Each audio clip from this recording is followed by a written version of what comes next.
Hello everyone, we are from 10 Science 1 Group 4. We will explain about recontext. Before that, I will introduce my group members. Alzena Sasika, Chelsea Ramadanti, Indira Kusuma Dewi, Reva Salsabila, Syekila Nurzetiara, Windy Nabila Rizkia. Recontext. Recontext is a text that retells a story, an experience, or an event that happened in the past. Recontext is divided into three.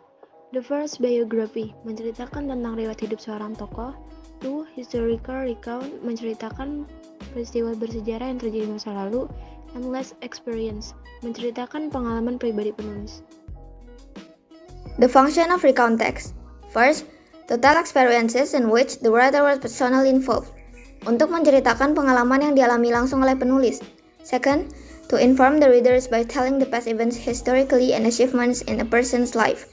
Untuk memberikan informasi kepada pembaca tentang peristiwa penting yang pernah terjadi di masa lalu dan menceritakan pencapaian yang diraih seseorang dalam hidupnya.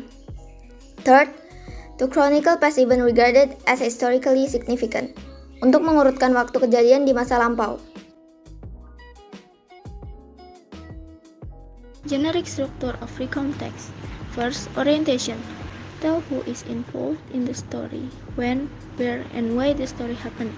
Menjelaskan tentang siapa yang terlibat dalam cerita, kapan, di mana, dan mengapa peristiwa tersebut terjadi. Second, events.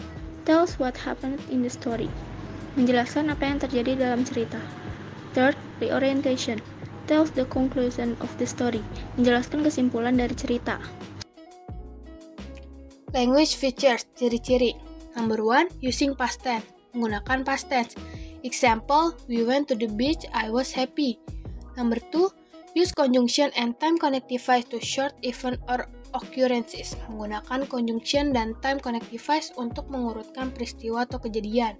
Example, so, and, but, the, after that. Number 3, using adverbs and adverbial phrases to express place and time. Menggunakan adverbs dan adverbial phrase untuk mengungkapkan tempat dan waktu. Example, last week, yesterday, at uncle's house. Number 4, using action verbs, menggunakan action verbs. Example, went, talk, bought, brought. Meet Bambang Pamungkas. Orientation. On Friday, there was a football match between Indonesia and Japan. It held on Gelora Bung Karno Stadium. I went to Gelora Bung Karno Stadium with my friend Jonah. Events. Before entering Gelora Bung Karno Stadium, we looked the bus that took Indonesia football players. Then we followed the bus to main entrance. I found that Bambang Pamungkas left from the bus.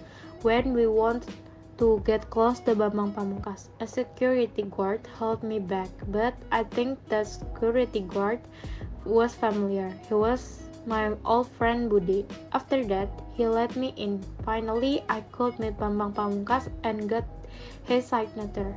Reorientation. Next, I went back to my seat at the stadium and the match just began. It was an amazing day and good match. That's all for our presentation and thank you so much for your attention, guys.